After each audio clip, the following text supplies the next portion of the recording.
Bismillahirrahmanirrahim. Assalamualaikum warahmatullahi wabarakatuh. Salam kenal buat sahabat-sahabat semuanya. Sebelumnya perkenalkan, nama saya Ma'rifatul Jannah, salah satu mahasiswi jurusan Tadris Biologi dari Institut Agama Islam Negeri Batu Sangkar, Fakultas Tarbiyah dan Ilmu Keguruan, dengan nomor NIM 2030106018. Dan insya Allah di sini saya akan menjelaskan tentang tumbuhan paku atau yang disebut dengan Pteridophyta. Teman-teman rasanya sudah tidak asing lagi kan sama tumbuhan paku? Karena tumbuhan paku ini salah satu jenisnya sudah biasa kita temukan dalam kehidupan sehari-hari. Nah, untuk lebih dalamnya lagi, di sini saya akan membahas tentang apa itu tumbuhan paku, ciri-ciri umum tumbuhan paku, klasifikasi tumbuhan paku, serta peranan tumbuhan paku dalam kehidupan manusia, dan sistem peralihan keturunan dan reproduksi pada tumbuhan paku. Dan untuk itu, mari kita simak penjelasan berikutnya.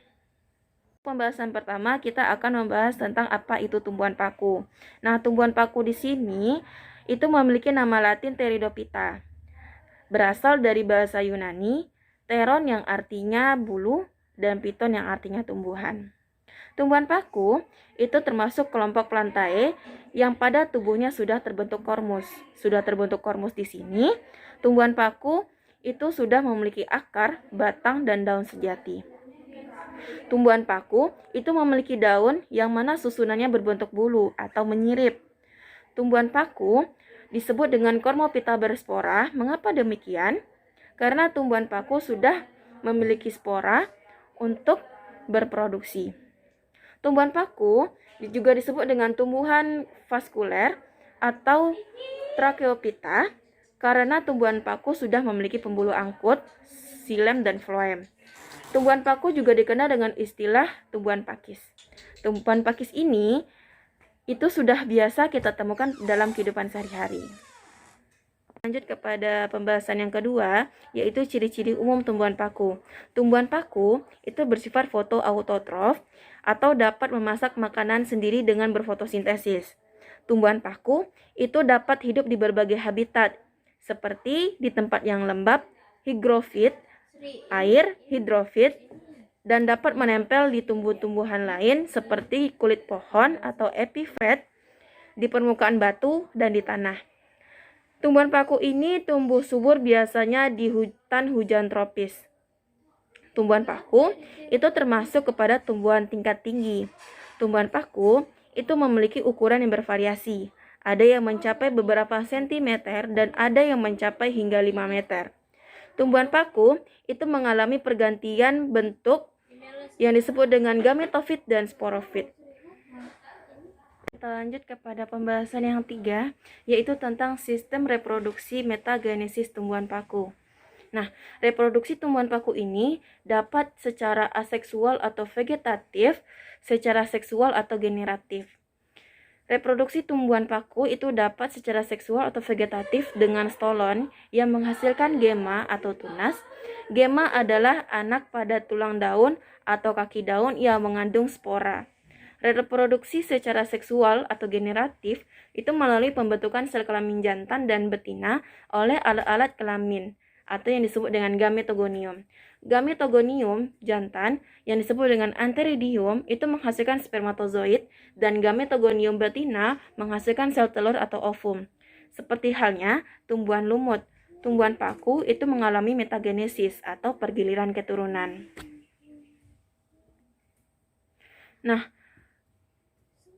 ketika metagenesis paku homospora, metagenesis paku heterospora, dan paku peralihan pada metagenesis tumbuhan paku, baik pada paku homospora, paku heterospora, ataupun paku peralihan, itu memiliki prinsip yang sama. Ketika ada spora yang jatuh di tempat yang cocok, spora tersebut akan berkembang menjadi protalium yang merupakan generasi penghasil gamet atau biasa disebut dengan generasi gametofit yang akan segera membentuk antheridium yang akan menghasilkan spermatozoid dan archegonium dan menghasilkan ovum. Ketika spermatozoid dan ovum bertemu, akan terbentuk zigot yang diploid yang akan segera berkembang menjadi tumbuhan paku. Tumbuhan paku yang kita lihat dalam kehidupan sehari-hari itu termasuk pada generasi sporofit karena mampu membentuk sporangium yang akan menghasilkan spora. Spora yang dihasilkan tersebut itu dibentuk dalam suatu wadah yang disebut sebagai sporangium. Biasanya, sporangium pada tumbuhan paku itu terkumpul pada permukaan bawah tanah. Lanjut ke klasifikasi Pteridophyta. Tumbuhan paku itu diklasifikasikan berdasarkan perbedaan morfologi tubuh menjadi 4 divisi. Yang pertama itu Psilophyta atau paku purba atau disebut juga dengan paku telanjang. Jenis paku ini sebagian besar telah punah.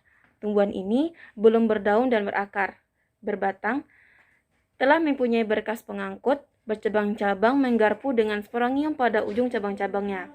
Sporofil menghasilkan satu jenis spora yang disebut dengan homospora. Contohnya itu Rhinia major dan Psilophytum sp. Kita lanjut ke klasifikasi kedua, divisi Lycophyta, paku kawat atau paku rambat. Tumbuhan paku ini dia berdaun kecil, tersusun spiral, sporangium terkumpul dalam strobilus dan muncul di ketiak daun batang seperti kawat. Contohnya, Silaginella sp atau paku rane sebagai tanaman hias, Lycopodium atau paku kawat sebagai tanaman hias, Lycopodium clavatum itu sebagai bahan obat-obatan. Lanjut ke divisi selanjutnya yaitu Ecusotophyta atau Sipinophyta. Tumbuhan paku ini dia memiliki daun mirip kawat serta daunnya tersusun dalam satu lingkaran. Bentuk batangnya mirip dengan ekor kuda. Oleh karena itu, divisi ini disebut dengan paku ekor kuda. Contohnya, Equisetum debil memiliki batang yang keras karena mengandung silika. Sporangium terdapat pada suatu struktur berbentuk kerucut yang disebut dengan strobilus. Divisi selanjutnya yaitu Pterophyta atau Felicini yang disebut dengan paku sejati. Pterophyta itu telah memiliki akar, batang, dan daun sejati. Pada umumnya berukuran besar atau disebut juga megafil. Batangnya itu dapat tumbuh di bawah tanah seperti rizoma ataupun batangnya tumbuh di atas tanah. Ciri yang khas pada divisi ini yaitu daun mudanya menggulung atau disebut juga dengan kirkinatus dan di bagian permukaan bawah daunnya itu terdapat sorus. Contohnya, Adiantum cunitum atau suplir, Adiantum farlayensi atau ekor merah, Asplinum nidus atau paku sarang burung, Platysirum bifurcatum itu paku tanduk rusa, Marsilii crenata itu semanggi, Azolla pinnata itu paku air, Salvina natas itu paku sampan, dan Alsopila glauca itu paku tiang. Nah, yang terakhir kita akan membahas tentang manfaat dari tumbuhan paku atau Pteridophyta. Tumbuhan paku itu memiliki manfaat dalam kehidupan sehari-hari manusia, yang mana peranannya diantaranya bermanfaat menjadi tanaman hias.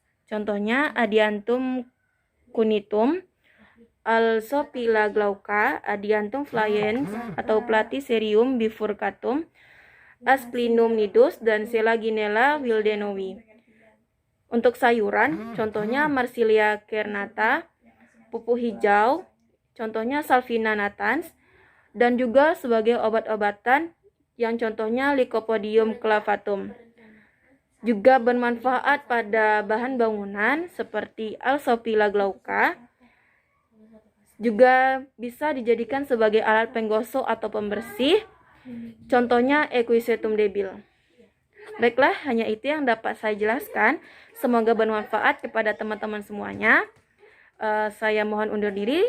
Mohon maaf jika ada salah dalam penyampaian. Wabillahi taufiq wal hidayah. Wassalamualaikum warahmatullahi wabarakatuh.